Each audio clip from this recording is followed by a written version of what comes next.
இவ்வளோ பெரிய தலைவருடைய ஒரு ஆபத்துன்ற ஒரு விஷயம் தெரிய வந்த அப்பவே அவருக்கு உரிய போலீஸ் பாதுகாப்பு இல்லைன்றதை பொதுமக்கள் உணர்றாங்க. அதனால இந்த நிறைய கட்சிகள் இதுல இன்வால்மெண்ட் ஆயிருக்காங்க அப்படின்றத பொதுமக்களுக்கும் தெரியுது. அந்த விசாரணையில ஒருத்தரையும் கைது பண்ணும்போது பல கட்சிகளை சேர்ந்த நபர்கள் பட்டியல் போட்டு சொல்றாங்க, இந்த கட்சியில இருந்தவங்க எத்தனை பேர், மற்ற கட்சியில இருந்து எத்தனை பேர் அப்படின்னு சொல்லிட்டு ஒரு லிஸ்டே போடுறாங்க. ஆனா முதல்ல இதுல அரசியல் சம்பந்தமான எந்த விதமான படுகொலையும் இல்லைன்னு சொல்லிட்டு அன்றைய கமிஷனர் அவர்கள் பேட்டி கொடுத்தார். ஆனால் அடுத்த நிகழ்வுகளை பார்க்கும்போது அனைவருக்கும், உங்களுக்கு போன்ற செய்தியாளர்கள் உட்பட அனைவருக்கும் வரும் அந்த விசாரணையின் அடிப்படையில் பார்த்தால் பல அரசியல் கட்சிகளுக்கு தொடர்பு இருப்பதை தெளிவுபடுத்துகிறது. இது குறித்து, அதாவது தமிழக அரசு குறித்து உங்களுடைய பார்வை என்ன இந்த விஷயத்தை பொறுத்த வரைக்கும் நான் தெரிஞ்சுக்கலாம். இப்போ ஒரு தலைவராக பொறுப்பேற்றிருக்கீங்கிற போது இது அடுத்த கட்டத்துக்கு நீங்க எடுத்துட்டு போறதுக்கான உரிமை உங்களுக்கு இருக்கு. அதுவும் இல்லாமல் அந்த நியாயத்தை கேட்பதற்கான உரிமையும் உங்களுக்கு இருக்குங்கிறப்ப தமிழக அரசு குறித்து அவங்களோட நடவடிக்கை குறித்து நீங்கள் எப்படி பார்க்குறீங்கன்னு தெரிஞ்சுக்கலாம். தமிழக அரசு இப்போ போலீஸ் விசாரணை இனிஷியல் ஸ்டேஜில் எடுத்திருக்கிறாங்க.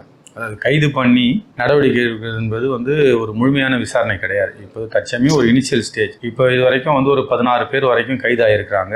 பல பேரை விசாரிச்சுட்டு வரதா சொல்றாங்க. அப்படி அந்த விசாரணை அடிப்படையில் எங்களுடைய நேரடியான எங்களுடைய கேள்வி, எங்களுக்கு தனி நீதிமன்றம் அமைச்சு தரணும் இந்த வழக்கு. அது தனி நீதிமன்றம் அமைச்சு டே டு டே பேஸில் இந்த வழக்கு நடக்கணும். அது இல்லாமல் இந்த வழக்கில் ஏதாவது தொய்வு ஏற்படுகிறதா என்றது கூர்மையாக எங்களுடைய வழக்கறிஞர் குழு ஆராய்ந்து வருகிறது. அப்படி ஏதாவது இந்த வழக்கில் யாராவது இதை ஒமிட், அதாவது இதிலிருந்து விடுவிக்கப்பட்டாலோ அல்லது எங்களுக்கு விவரங்கள் தெரிந்த வரையில் இந்த வழக்கிலே சரியாக விசாரணை செய்யவில்லை என்ற அடிப்படையில் எங்களுடைய தேசிய தலைமை முதலிலே இதை சிபிஐ விசாரணைக்கு தான் உத்தரவிட வேண்டும் என்று மாநில அரசாங்கத்தை கேட்டுக்கொண்டுள்ளது. அவர்கள் எதுவரை விசாரணை செய்கிறார்கள், எந்த இடத்திலே அந்த விசாரணையில் ஏதாவது பிரச்சனைகள் இருக்கின்றதா என்று தெரிந்து எங்களுடைய தேசிய தலைமை கண்டிப்பாக முடிவெடுக்கும். எங்களுடைய ஆரம்ப கால கோரிக்கையே இது சிபிஐ விசாரணைக்கு வந்தால் மட்டுமே தான் அனைத்து நபர்கள் இதில் ஈடுபட்ட முக்கிய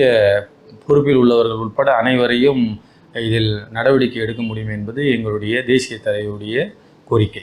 சிபிசிஐடி மேலே அப்போ நம்பிக்கை இல்லையா பகுஜன் சமாஜ் கட்சிக்கு? தேசிய தலைவர் வரும்பொழுதே அவர் ஒரு Z++ பாதுகாப்பில் இருப்பவர். அவர் ஒரு மாநிலத்தை விட்டு இன்னொரு மாநிலத்துக்கு சென்றால் அந்த பகுதியிலுடைய உளவு அறிக்கைகள் மற்றும் அவருடைய பாதுகாப்பு பிரச்சனைகள் இதெல்லாம் விசாரித்த பின்பு தான் இரு மாநில அரசுகளும் ஒத்துழைப்பின் அடிப்படையில் தான் அவர் இங்கு வர முடியும்.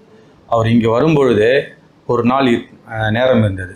அந்த ஒரு நாள் நேரத்தில் இங்கே என்ன நிகழ்வுகள் நடந்தது, இதில் ஏதாவது கொலையில் பின் சதி இருக்கின்றா என்ற விவரத்தை விசாரித்து வந்திருக்கின்றார். அப்படி விசாரித்து வந்த பிறகுதான் இங்கு சிபிஐ என்ற ஒரு விஷயத்தை கோரிக்கையாக இங்கு வைத்துவிட்டு சென்றுள்ளார். அதனால் இது தேசிய தலைமை அது உன்னிப்பாக இந்த வழக்கை கவனித்து கொண்டு சிபிஐக்கு எடுத்து சொல்ல வேண்டும் என்பதிலே தெளிவாக இருக்கின்றார்கள். இந்த காவல்துறையின் மீது நம்பிக்கை இல்லை என்று நேரடியாக குற்றம் சாட்டவில்லை. விசாரணை எதுவரைக்கு செல்கிறது என்பதை நாங்கள் தொடர்ந்து கவனித்து வருகின்றோம். பொதுவாக வைக்கப்படுற விமர்சனம் என்ன அப்படின்னா, திரு ஆம்ஸ்ட்ராங் அவர்கள் இன்னும் கட்சியை தமிழகத்தில் பலப்படுத்தி இருந்தால் அவருக்கு இந்த மாதிரி ஒரு நிலைப்பாடு ஏற்பட்டிருக்க வாய்ப்பே இல்லை. அவர் கொள்கை ரீதியாக மட்டும் செயல்பட்டு இருந்தார். கட்சியை வளர்த்திருந்தா அவருக்கு இந்த இறப்பை தவிர்த்திருந்திருக்கலாம், ஒரு பெரிய ஆளாக இருந்திருப்பாரு அப்படின்ற ஒரு விமர்சனம் இருக்குது. அதை எப்படி நீங்கள் பார்க்குறீங்க?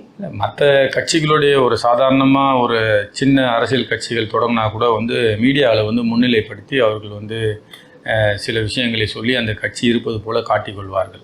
ஆனால் அது வாக்கு என்று வரும்போது அவர்களுடைய உண்மையான முகம் தெரிந்துவிடும். அதனால் கட்சியை அடித்தளத்திலிருந்து பலப்படுத்தும் வேலையை தான் அண்ணன் ஆம்ஸ்ட்ராங் அவர்கள் செய்து கொண்டிருந்தார். எப்பொழுது எல்லாம் நாம் முன்னிலைப்படுத்த வேண்டும், கட்சியை பெரிய அளவில் இருக்கின்றது என்று சொல்ல வேண்டும் என்றால் ஒரு பெரிய ஒரு அதாவது பொதுமக்களை திரட்டி ஒரு வாக்கு வங்கியை சேகரித்த பிறகுதான் இந்த கட்சியை பெரிதாக வெளியே எடுத்து வர வேண்டும் என்பதுதான் அவருடைய எண்ணம். ஆனால் அவருடைய நிகழ்ச்சிகள், அவருடைய இதெல்லாம் பிஎஸ்பியுடைய அடிப்படை கொள்கைகளின் அடிப்படையில் தான் அவர்கள் அந்த விஷயத்தை செய்து வந்தார்கள்.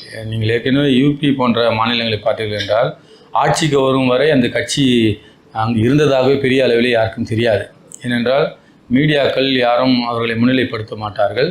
மீடியாவிலே அவர்கள் எந்த விதமான பெரிய அளவிலே பேட்டிகளும் கொடுக்க மாட்டார்கள். ஆனால் ஆட்சிக்கு வந்த பிறகு திடீரென்று பகுஜன் சமாஜ் கட்சியில் ஒரு கட்சி ஆட்சிக்கு வந்தது என்று வியந்து பார்த்தார்கள். அதுபோல தான் அந்த தேதியில் தான் அண்ணன் அவர்களும் இந்த கட்சியை பலப்படுத்தி வந்தார்.